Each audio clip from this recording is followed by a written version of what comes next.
So ಅಲ್ಲಿಗೆ R Ashok ಅವರು ಹೇಳಿದ್ದು ಗ್ಯಾರಂಟಿ ಯೋಜನೆಗಳಿಗೆ ಹಣ ಇಲ್ಲ, ನಮ್ಮ ಹತ್ರನೇ ಕಿತ್ತು ನಮಗೆ ಕೊಡ್ತಾ ಇದ್ದಾರೆ, ಅಭಿವೃದ್ಧಿ ಕುಂಠಿತ ಅಂತ ಹೇಳಿದರು. ಇದಕ್ಕೆ ರಾಮಲಿಂಗಾರೆಡ್ಡಿ ಅವರು ರಿಯಾಕ್ಷನ್ ಕೊಟ್ಟಿದ್ದಾರೆ.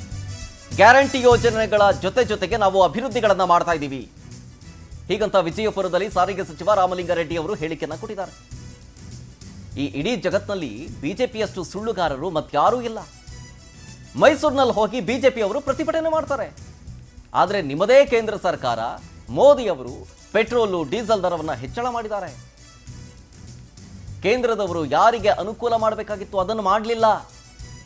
ಬಿಜೆಪಿ ನಾಯಕರಿಗೆ ತಾಕತ್ತಿದ್ರೆ, ದಮ್ಮಿದ್ರೆ ಮೋದಿ ಅವರಿಗೆ ಪ್ರಶ್ನೆ ಮಾಡಲಿ, ಕೇಂದ್ರದ ವಿರುದ್ಧ ಬೇಕಾದರೆ ಬಿಜೆಪಿಯವರು ಪ್ರತಿಭಟನೆ ಮಾಡಲಿ ಹೀಗಂತ ಕೇಸರಿ ಪಡೆಯ ವಿರುದ್ಧ ಸಾರಿಗೆ ಸಚಿವ ರಾಮಲಿಂಗಾರೆಡ್ಡಿ ಆಕ್ರೋಶವನ್ನು ಹೊರಹಾಕಿದ್ರು. ಒಬ್ಬ ಮಂತ್ರಿ ಇದ್ದ, ಬಿಜೆಪಿ ಪಕ್ಷ ಸುಳ್ಳುಗಾರರ ಪಕ್ಷ. ಸುಳ್ಳು ಹೇಳೋದ್ರಲ್ಲಿ ಈ ಪ್ರಪಂಚದಲ್ಲೇ ಬಿಜೆಪಿಯವರಷ್ಟು ನಿಸ್ಸೀಮರು ಯಾರೂ ಇಲ್ಲ. ಅವರೆಲ್ಲ ಜರ್ಮನ್ನಲ್ಲಿ ಹಿಟ್ಲರ್ ಹತ್ರ ಒಬ್ಬ ಮಂತ್ರಿ ಇದ್ದ, ಗೋಬಲ್ಸ್ ಅಂತ. ಅವನು ಮಂತ್ರಿ, ಅವನಿಗೆ ಯಾವ ಪೋರ್ಟ್ಫೋಲಿಯೋನೇ ಇಲ್ಲ. ಅವನಿಗೇನು ಪೋರ್ಟ್ಫೋಲಿಯೋ ಅಂದರೆ ಒಂದು ಸುಳ್ಳನ್ನ 100 ಸಲ ಹೇಳಿ ನಿಜ ಮಾಡೋದು. ಅವರು ವಂಶಸ್ಥರು ಈ ಬಿ ಜೆ ಪಿಯವರು.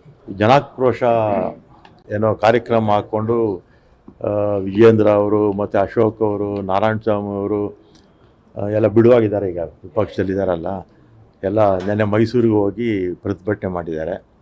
ಕೇಂದ್ರ ಸರ್ಕಾರ ಗ್ಯಾಸ್ ಬೆಲೆ 50 ರೂಪಾಯಿ ಜಾಸ್ತಿ ಮಾಡಿದ್ದಾರೆ. ಪೆಟ್ರೋಲ್ ಮೇಲೆ, ಡೀಸೆಲ್ ಮೇಲೆ 2 ರೂಪಾಯಿ ಸುಂಕ ಹಾಕಿದ್ದಾರೆ. ಅದನ್ನು ಯಾರಿಗೆ ಕಡಿಮೆ ಮಾಡಬೇಕಾಗಿತ್ತು?